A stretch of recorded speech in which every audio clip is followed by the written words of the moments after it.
Hello and welcome to Post-Process Basics Part 2.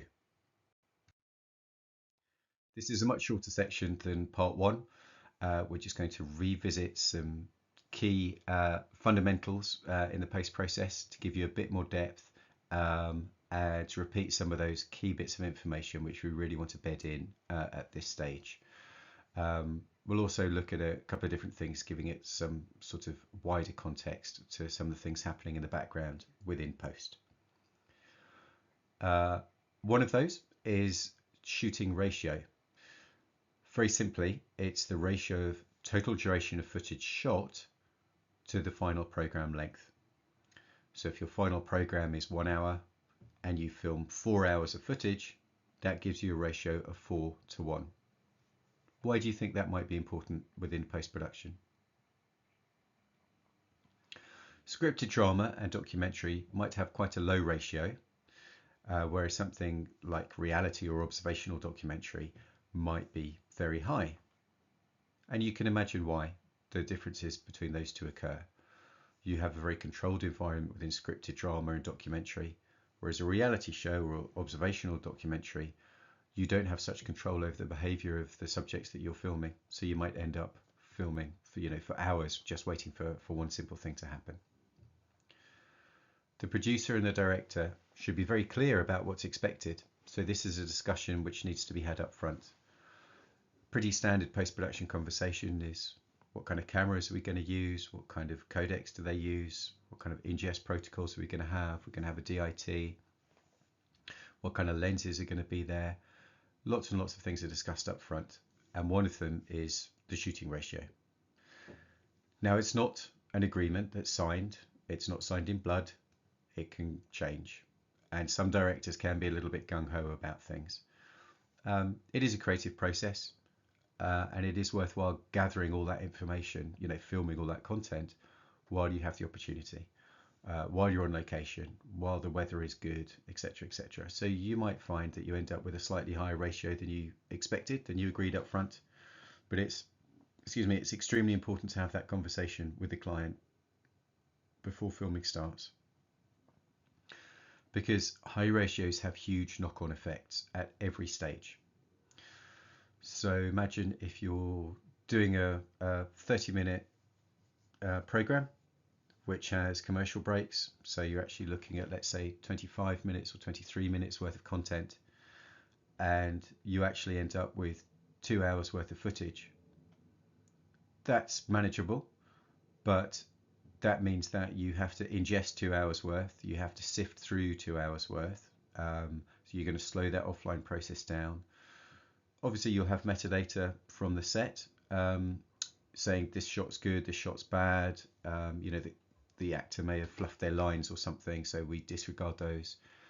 So you can reduce that straight away somehow, but that's still an awful lot of content that you've got to ingest. So it's going to go on your servers. It's going to take up a lot more room on your servers. So server management is really important. If you're working on 3 episodes or 4 different programs at the same time, you need to make sure that you've got that footage space, and the bandwidth to that footage space can cope with the requirements. So if you've got 4 different programs with 4 different edit suites all working off shared storage, does that storage have the bandwidth to stream HD, 4 simultaneous HD streams, for instance, to each of those edit suites, and all of the other overhead that goes on with transferring media and pulling on media. So if you've got high shooting ratio, you've got more viewable copies to make. It takes longer to log. It takes longer to move. It takes longer to transfer back up. It takes a lot more space. So basically, having a high ratio means you're dealing with a lot more content, which is just going to slow the whole process down. Tapeless cameras obviously are the standard nowadays, and they can produce compressed files. So lots of hundreds of hours can be shot and stored on a single drive. That basically often gives license to the director or the DOP to shoot more. There's less of a restriction on them. It's not like you have to change a film can or change a 90-minute tape. You can actually just kind of keep filming for longer periods. So there's less of a reminder for them on set to kind of curtail their filming. So having a high shooting ratio isn't necessarily a problem, it just has knock-on effects. And it needs to be discussed up front so that you can understand those impacts. And the client especially can understand the ramifications on the scheduling and the timing of the post-production process. So here you have a nice little list really. If you have more footage, it obviously takes more time to shoot, takes up more drive space, takes longer to ingest, more time to sift through and sort for the offline edit, takes up more storage, more time to conform or online, more space to back up and more space to archive as well. So that's a big overhead. Some of that is time, some of that is finance, some of that is technical architecture. Speaking of technical architecture, storage is absolutely fundamental to the post-production process. There's a session we do on NAS, SAN, networks, and things along those lines. It's incredibly important for the editor to understand the technical infrastructure that they're working on so that they can be organized and they can understand that they're working in the optimal way that's available with the technology that's provided. We have in other areas looked, when we look at organizing media, not only at how we name media and the directory structure we keep media in, but also the kind of drive setups that we're using. So we will touch on the course on RAIDed drives. We will touch on the course on whether it's useful to have external hard drives or internal hard drives, spreading the OS boot drive on one drive and then your program data on another and then your rushes on another, etc. So backup drives of tapeless rushes shot on location often use LTO. On the right hand side there we've got a lot of LTO disks. So these are spinning hard disks, very popular. They go through lots of iterations. They're always followed by a number, LTO3, LTO4, as the technology improves over time.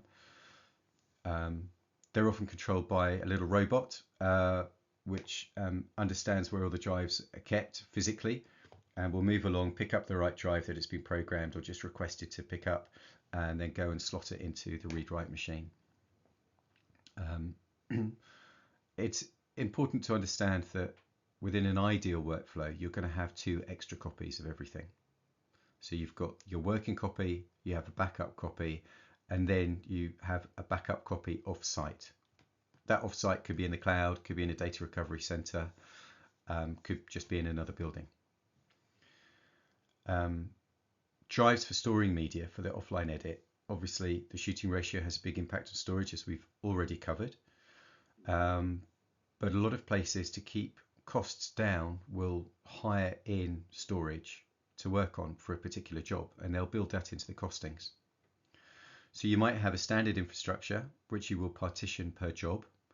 So if you've got 10 different jobs going on, you'll have shared storage, and within that you'll have partitioned areas for each bit of material. Or you could hire in some storage, which is quite good because it means you don't have to pay thousands upon thousands of pounds to buy the storage. You can actually just pay for it when you need it, hire it in for the month that job will take, for instance. Or what's obviously becoming much more popular nowadays is cloud storage. So you may push everything up into the cloud, depending on whether you have good internet connection and it fits your security protocols. We do a whole session on cloud where we discuss this more in depth. So shared storage is very useful for working on a series, for instance, because it allows you to organize that data and access it from a number of different suites. Maybe the sound studio or the sound department can add their media directly in, and just you get a notification that the new audio has just been dropped into the folder, and then you can automatically update your timeline, for instance. Shared storage is really, really useful. It's not always one person working off one hard drive. It could be nice shared storage with 10 different suites connected to it and different parts of the business looking at it. Several edit suites can access the same media, and storage can be increased easily as required, which is great because scheduling of work changes over time. Always in post-production you will have some downtime, you'll have some periods in between work or periods in between when you're waiting for client feedback and things like that. So even within a project you get downtime.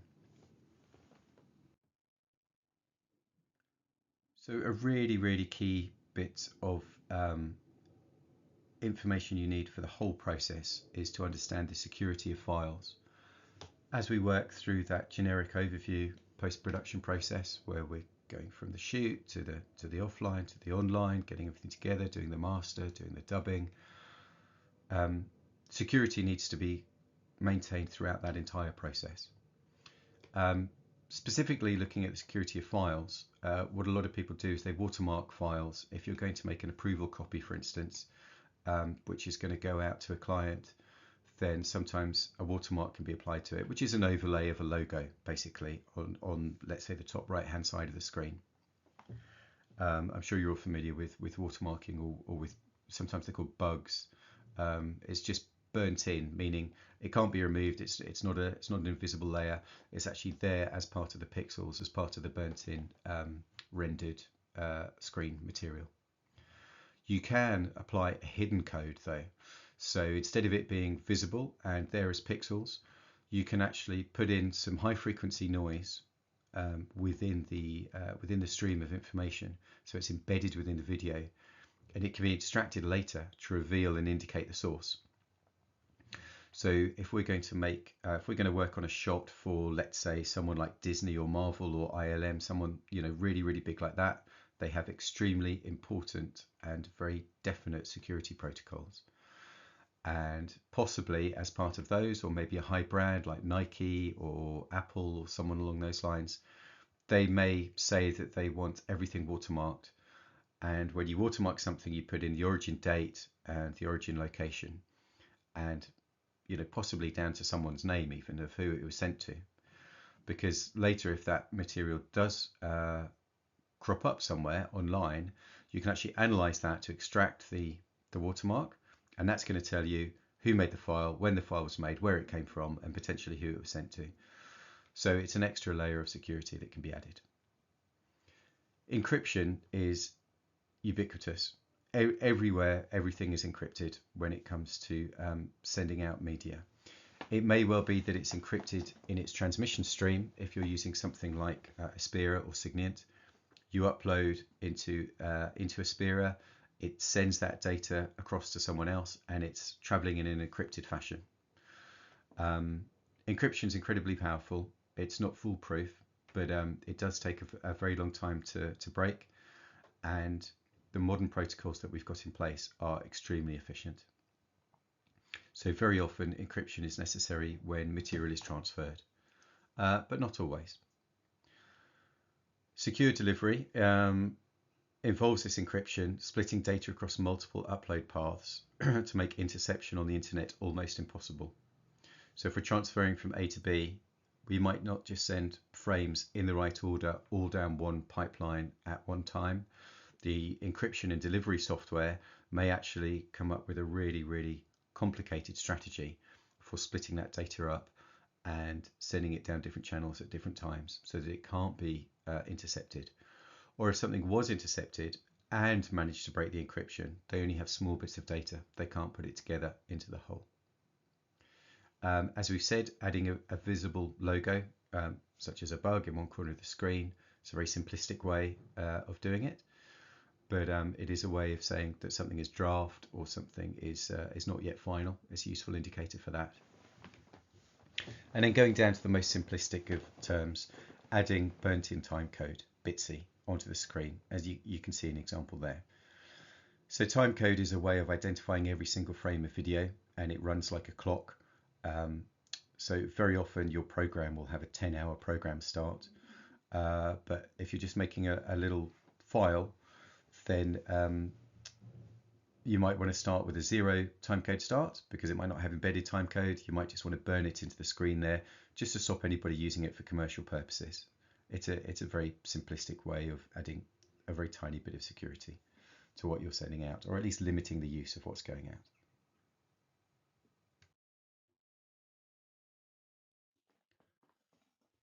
As an employee, you will have access to information that is valuable to your employer and outside agencies.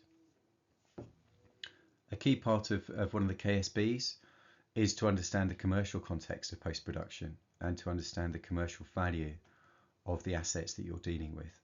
And we do touch on that a number of different times throughout the course. But it's worth making a note now that what you have access to has real value, and you have a duty of care to your clients to look after that, to protect that value. It also has value to the business that you're working in, because if there's a security breach, your business loses reputation, and clients may choose to no longer work with them anymore. It has a lot of ramifications for the business and for the client themselves. And therefore, it has a lot of ramifications for you individually and personally as well. The content and material worked on is owned by the client. It's their intellectual property. It's not the post-production facilities. It's obviously not yours. You're actually looking after somebody else's property. Never upload, never make a copy, never take a picture, or in any other way allow any information, be it audio or visual, outside of the production network. So at work, you'll have computers, they'll be connected via a network. That is a safe space for hosting this material. Nothing should ever leave that production network unless it's explicitly requested, meaning if you're doing an approval copy, you're going to send it, you can upload it to Frame.io or something similar. That obviously is acceptable, but in any other way, never take it on your own initiative to do something. And always double check and get permission before you do something. I've been in situations over the years where late night on a Friday night, the client calls up and says, oh, I need an urgent copy of this. Can you send it to that email address? The email address hasn't got anything to do with the client. So let's say it's someone at themill.com, but the email address is someone at hotmail.com. You can't release that material yourself. You have to get approval from someone in order to do that, because that might not be the correct address to send it to. That might actually be a leak. It's not good enough to say, oh, someone asked me to later on. You have to actually get proper permission, and I would advise you get it in an email so that you can later on you can say, oh yes, I got permission and here's the proof. It's very important that you check the NDA rules for the content and only use approved methods of storage and delivery. So again, just as we said that you discuss a lot of things up front with the client, such as shooting ratio, what cameras will be used, the lenses, etc. There's also terms and conditions that everybody signs up to when you onboard a client, when you take on a deal. And often within that, the NDA, the non-disclosure agreement, will be discussed if it's necessary. And even if it's not necessary, then there'll be a standard protocol of how you store and how you deliver the content. This can be revised throughout a job. It's not very officious. It's not, you have to double check the paperwork. It becomes a standard working practice on that job that everybody's aware of and everybody makes sure that they adhere to.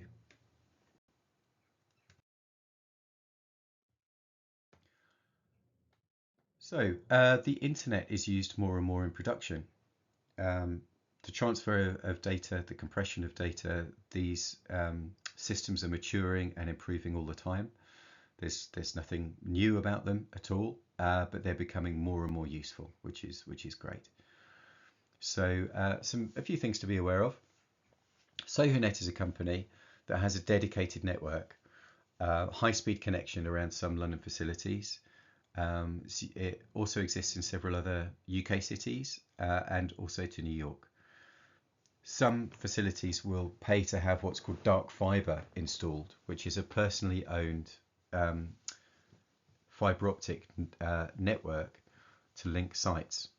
So in one company I worked with, we had an office in Amsterdam, and all the machinery used in Amsterdam was actually based in London, and we had a dark fiber connection to the office in Amsterdam, and all the people had there was a keyboard, video and mouse, right? So keyboard, the monitor, and a mouse. Everything else was actually based in London, and they could work real time with no latency there.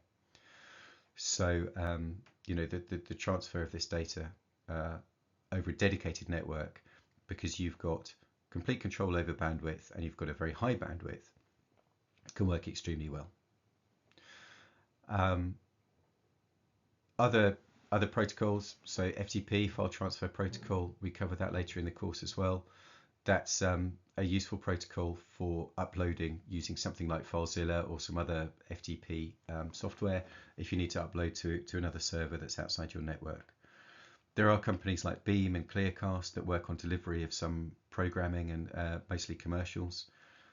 So you may FTP into their servers and then they do the streaming through cloud technology or delivery directly to stations. Obviously, if you're going to upload, so let's say you're going to upload to Frame.io or WeTransfer or something similar, internet access is on all PCs or Macs in Edit Suites. It's free, meaning that the internet itself is free. You pay for your access, but it's not like a dedicated high-speed network such as SohoNet one, which costs an awful lot of money to put in place and then to pay maintenance on. There's lots of ongoing costs. Also within your post-production facility, you will have various networks. So you'll have your production network, which gives you internet access if it's allowed by the NDA from your PC or Mac. But you'll also have a client network, and that will give them Wi-Fi access for their laptops, for instance. Again, that comes under your agreement with EE or whoever it might be that's providing your internet access, but it's not as secure. So your production network will have firewalls in place.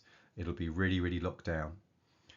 It'll have maybe what's called a DMZ, a demilitarized zone, a DMZ area where if you're going to add content to it, you might put it onto a server, it gets virus checked, then it gets transferred onto your production network. So your Wi-Fi access for clients with laptops isn't as secure as that at all. So you wouldn't necessarily want your client plugging into your production network. Let's say they've got some stock footage that they want to use.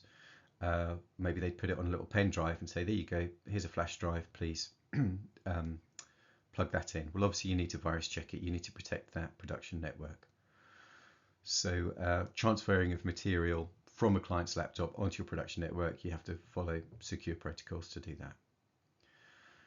Streaming of viewing copies to remote viewers is becoming more and more popular. We've been doing it for years, but COVID really increased the popularity of that. So let's say, as an example, we have a grading session. You have an artist sitting in London using Baselight, and they're a colorist, and they're putting the final grade onto a master. You can use CDI, which is a way of transferring data through a CDN like Amazon, where you can play live from your Baselight, and if you have a really good internet connection, you can go out and use the CDI protocol in Amazon to go to a receiver, which is probably like a Streambox or something similar, sitting in the director's home or in their beach house in Malibu, and they can see the grade live. So you're actually live streaming at broadcast quality over the internet. But again, you have to have that security in place, and you have to make sure there's no latency, so there's no delay in what you're showing, and that the quality is good enough, the bandwidth is strong enough. And that's becoming more and more popular. And there are entire post-production facility houses now, which are all based in the cloud, 100%. So your Flame, let's say Flame is a compositing bit of software, or your Nuke, which is compositing software, is actually housed in the cloud, and all you have is the keyboard, video, and mouse to work on.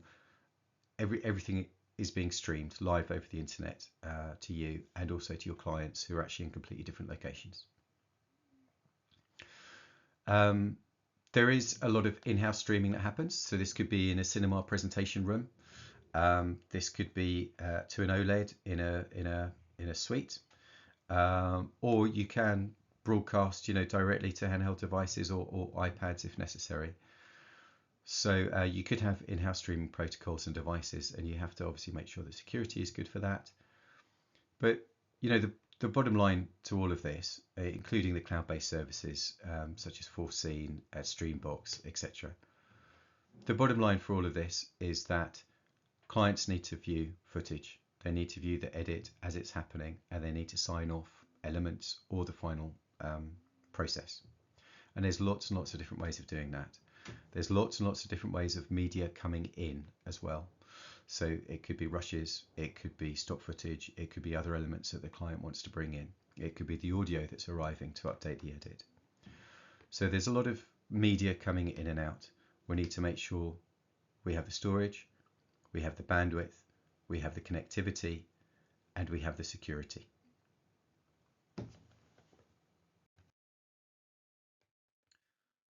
Okay, so we touched on QC a lot in the previous session, in part 1, and I've also said that there are a number of sessions looking specifically at QC.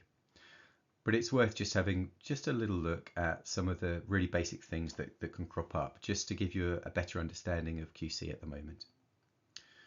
So normally included in any online checks, we're going to check for the build of the file is correct to specification. So a DPP spec wants a 10-hour program start, which means that if you jog through frame by frame, the first frame of that program will be idented with a time code of 10:00:00:00. So that's 10 hours. Because we have hours, minutes, seconds, and frames. We cover time code and we cover frames and fields in other sessions. So we need to make sure that the file is built correctly. Does the timecode start? Does it have a clock on the front? A clock is literally an ident on the screen, visual ident, that counts down to the beginning of the program, and it tells you what that program is.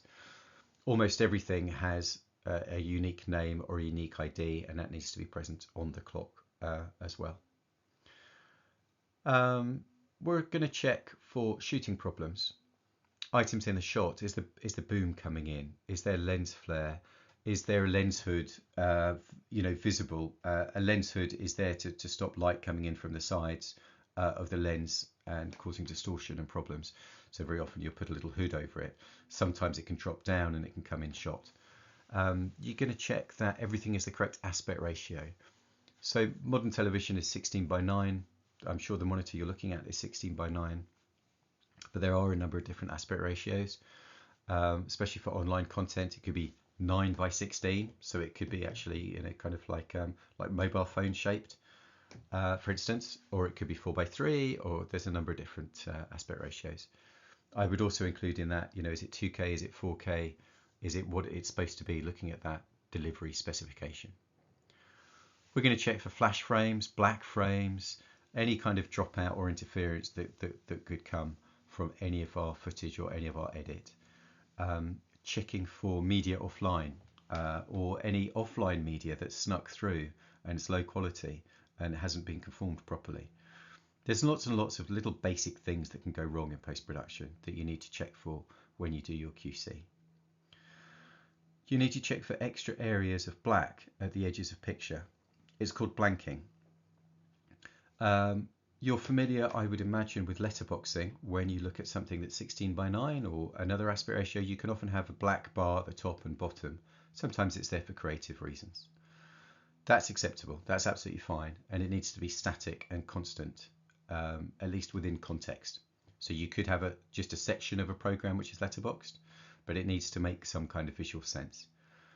What we're talking about here is very often the media that we're looking at, shot by shot, has been moved to the left, to the right, up or down. It's been zoomed in, it's been zoomed out, or maybe different elements have been composited together. So one character was shot against green screen and another character shot against green screen, and then they've been composited against a brand new background.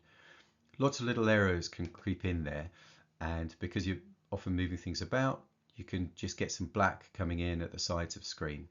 Broadcasters really hate this. It upsets some transmission equipment. So we need to make sure that there's no blanking available. You'll see examples of that in our QC sessions. Pixel failures or stuck pixels. These are phrases which change by company, to be honest. Pixel dropout, dead pixels. Everybody seems to want to talk about pixels. Essentially what you're looking for is a little bit of dropout on screen. You're looking for something that's gone wrong within the encoding or transcoding process, or even in the filming process. This material gets processed and reprocessed. It gets graded, it gets moved, it gets transcoded, an awful lot of errors can fall in there. So you want to make sure that the content that you're viewing, that you're preparing for broadcast or for delivery, is in the best shape it can possibly be. And you can see from that example that it's really important to have QC starting early in the process and running all the way through.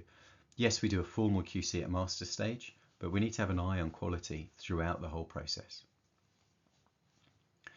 Photosensitive epilepsy, flashing, patterning, pattern flashing analysis, I think is also another phrase. But essentially, everything that goes for broadcast in the UK needs to be checked through an algorithm which is going to make sure that it's at very low risk for triggering anybody who's sensitive to photosensitive epilepsy. There is a session that we do on this so that you understand the history, the context, and how we check for it. A key thing with technical operations is there are rules because there's consequences, and we're working in a technical area, so things need to be defined. So we need to understand what our specification is. We need to understand if something starts at 10 hours, why, and that we make sure that it does it. And everything needs to be defined. So photosensitive epilepsy, we have a complete understanding of what is a flash, what is a pattern, what's the distance allowed between those flashes and patterns, how many flashes and patterns can you have together over a set period of time. So we can run a check for all of that. Fortunately, it's automated. You just run it through an automated QC or what's called a Harding machine, and it gives you a report, and then you can know that it's passed, or you get remedial actions off the back of that. But it's very important that everything's checked for photosensitive epilepsy if it's going for broadcast. We check in our QC our luminance and our colour levels, and we look out for excessive clipping. So our luminance is our brightness, and our colour levels are our colour levels. So it's the red, green and blue, to break it down in another way, although there are various different colour spaces and various different ways of storing this information. To look at it quite simplistically, we have a set legal value of the brightness and the colour levels that you cannot exceed. And we also set our black level as well. So our black level must conform to what is generically known as black. So all this is done in the online suite, and it's done in the grade. And when we do our QC, we need to check that we've conformed to those rules. What the editor might have done is they may have clipped the video levels. So they may have seen that the levels are going over the top, and instead of regrading to make it lower, they may have just clipped it, which means everything over the legal level, just get rid of, just destroy that information. So imagine something that's very bright and it has a peak brightness level, which is then dropped quite dramatically. That might turn that brightness quite grey. Or if you have something which is very black and then it's been clipped, it might turn that blackness very grey. The point is, you have illegal levels, they can get clipped, and you need to make sure when you look at the material that you're viewing, you need to see if it's illegal, and you need to see if it's been excessively clipped. We cover that later in the course. I'm just highlighting it now so you make notes and you're prepared with a bit of background information. Okay, on audio, simple things like wind noise, mic pops, or someone banging the mic. Sometimes the radio mic, you can get signal loss, so you're losing little bits of audio. Someone might be talking into the wind, they might move away from the mic and it might go quiet. There's lots and lots of different things that you can pick up on there. And also the audio is moved about a lot, transcoded, torn apart, redone. So that can introduce glitches and clicks and sampling errors and things like that as well. So these are things that you need to listen for. QC, you develop kind of your own little style of doing it. But definitely one of the checks that I do is to sit there with my eyes closed and listen to the audio all the way through. The audio QC is just as important as the visual QC. Okay, deliverables. So we've gone through the whole process. We've made our master, we've QC'd our master. We've had everything that was wrong with it fixed. And now we have this beautiful master commercial film, TV program, drama, documentary, and it's ready to rock and roll. So now we have to make the format that the people who are going to broadcast it or display it need it to be delivered in. Everybody uses different technology. So we have a DCP, which is a digital cinema package for film for cinemas. That's based with a particular codec with a particular bit of metadata. You know, it's JPEG 2000 as the video codec, and all the data is packaged up in a certain way. So your post-production studio will have a standard master asset. Let's say it's ProRes 42HQ at 1920 by 1080 with uncompressed audio. You need to take that and you need to transcode it into a DCP if it's going for film or or cinema. Sorry. If it's going for UK broadcast, then you would take that ProRes 42HQ 1920 1080 with uncompressed audio, and you would transcode it into an MXF file, which is conforming to the DPP AS11 format. Again, it's a completely different codec, completely different audio codec. It might require a different timecode start. It might require some additional assets, such as a clean version or something similar. So imagine you've just finished your master and the producer comes in and says, right, this is going on channel 4 and it's going out to the Odeon Cinema chain. That means you now have at least 2 completely different deliverables to do. So you need to learn the specs, learn the technology, perform that transcode, and then perform a really good QC on that, because that's the end material that the client's going to view. We also have lots of viewing files being done. They're deliverables. They happen throughout the process, generally speaking, but a lot of people want a copy at the end of it as well to add to their own showreel or to add to their own asset management system. These are typically H.264 files. The terminology, H.264, codec, MXF, these all become clear throughout the course. The important thing is to make notes now, ask questions, we can discuss the basics, and as you go through the course, all this becomes much, much clearer. But a viewing file essentially is highly compressed. It's not as large as a cinema file or a UK broadcast file. So it's easier to see. You can squirt it over the internet much more quickly and easily. Depending on what your content is, you may well be delivering a version to YouTube or Vimeo or different websites. You might be doing an Instagram copy. You might be doing Snapchat copy, all sorts of different copies get made. And of course, each of those people use different technologies. They want a different file type. They might want different aspect ratios. They don't care about timecode because it's going up to the internet. The internet doesn't really care about timecode. So it's a completely different spec being made. You might do a same as source master output, which is exported file in the same codec as the final online. So that's useful for media asset management systems. That's useful for archives.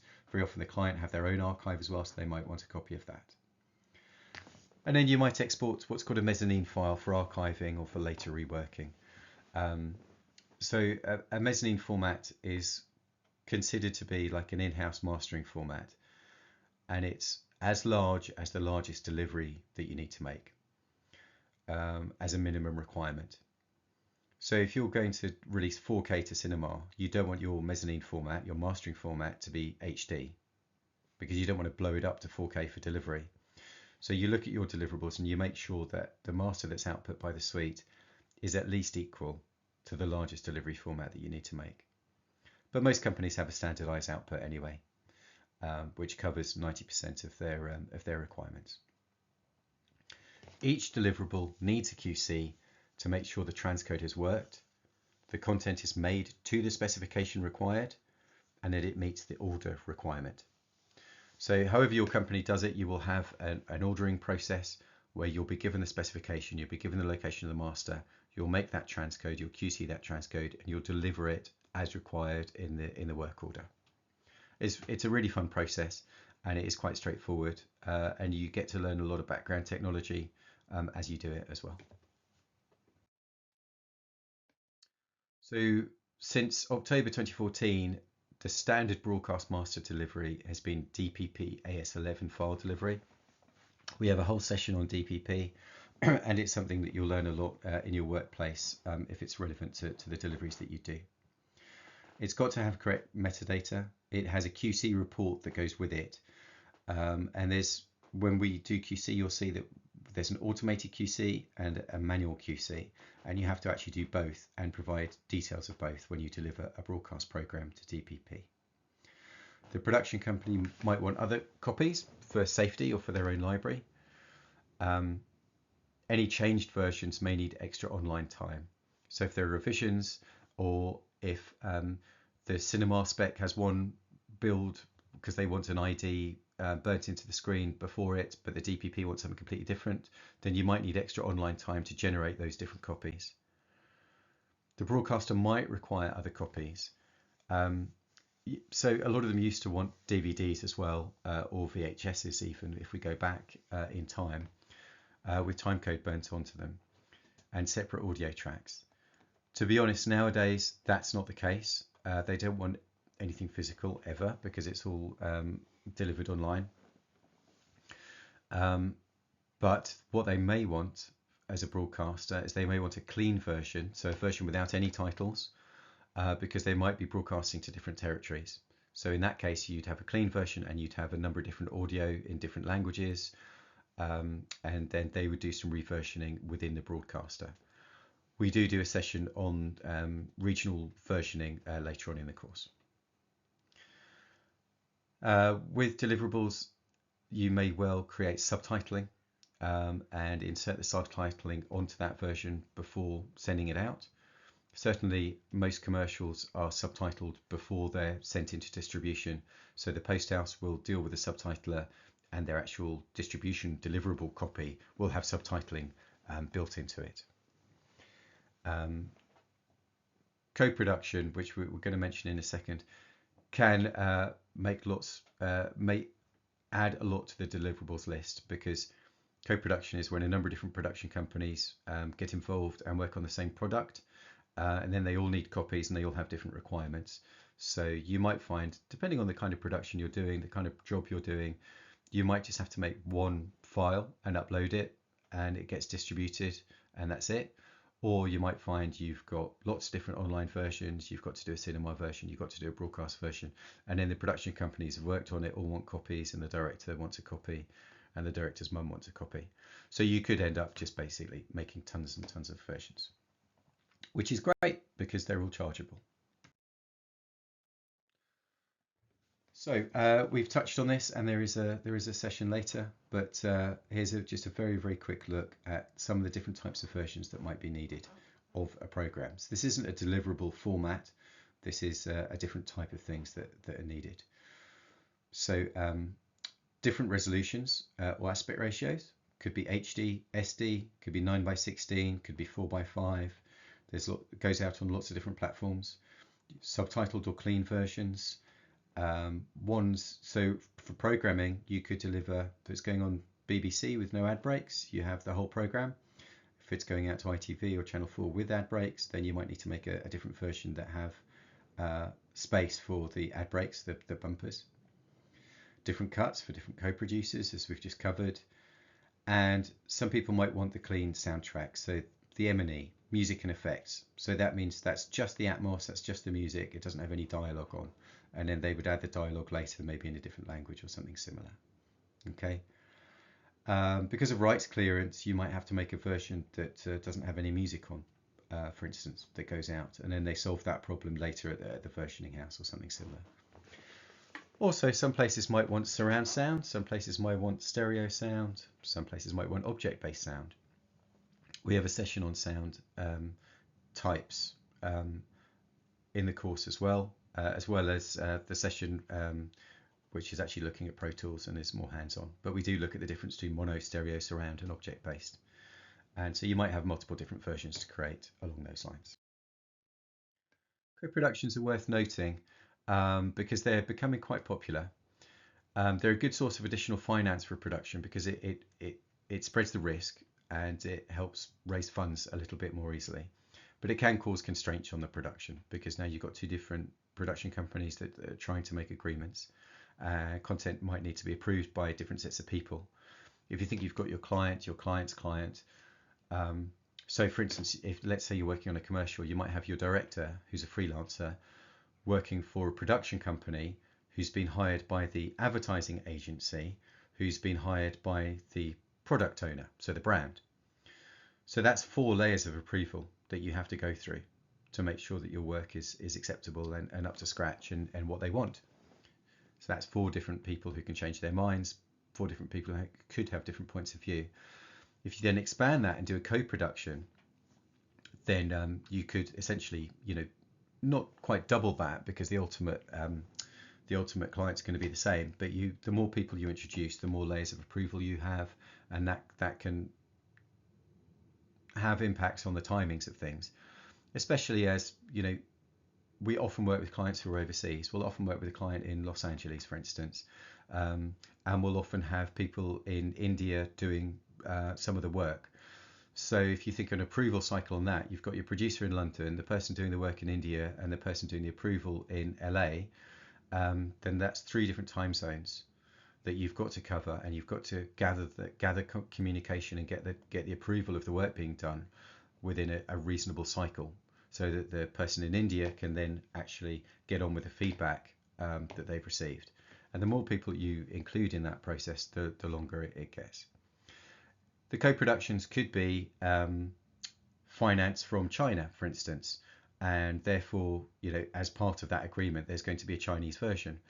So that can complicate post and ad work, because you have different content, different language versions with different compliance needs, etc. A very quick note on music and archive rights.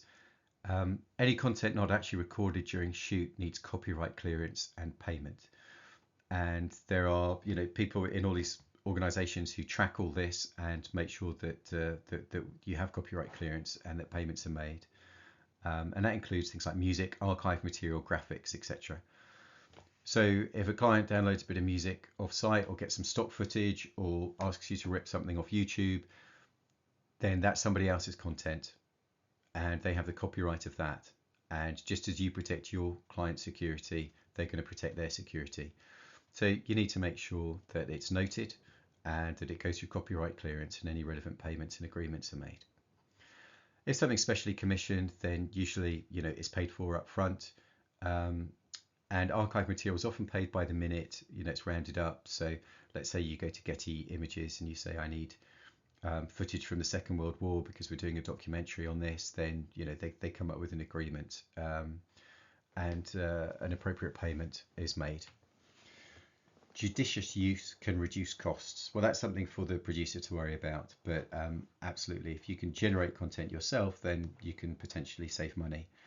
Or it might be to recreate something, you're going to have to go out, film it and edit it and create the graphics, and it's going to cost a fortune. So therefore, actually, we'll use some archive footage. It makes much more sense. Okay, last slide in this session. Billing is an incredibly important part of post-production.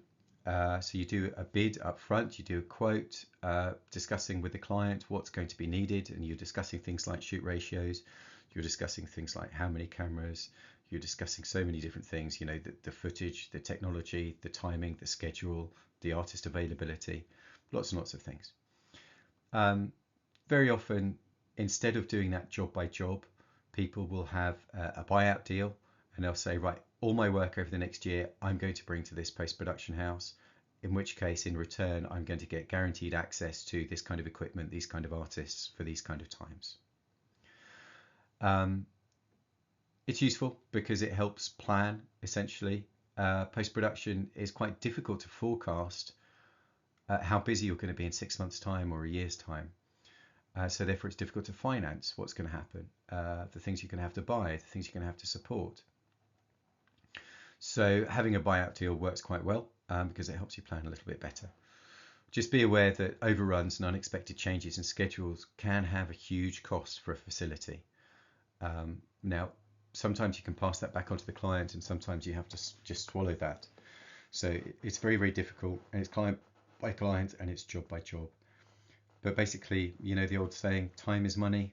Well, that's doubly so in post-production. If something is late, something takes a long time, then it does add extra charges. And it's not just things that can go wrong with technology. It's also clients changing their mind, and it's also, editorial changes. If you're working in news or you're working in documentary, maybe the political landscape has just changed, and so you need to actually revise what you're doing. So changes can come about for all kind of different reasons. Just something to be aware of within the scheduling process, and it's something that producer really takes care of. Okay, well, thank you for listening to this session. Hopefully it's given you an overview for some of the different things that happen in post and some of the factors that affect the post-production process. It is highly creative, it is highly technical, but there's also an awful lot of different factors that go on that can impact that process and the overall experience of you as a technical operator, but also the overall experience of your client, which is always obviously very sort of paramount in everybody's thinking. Excellent. Thanks so much for listening.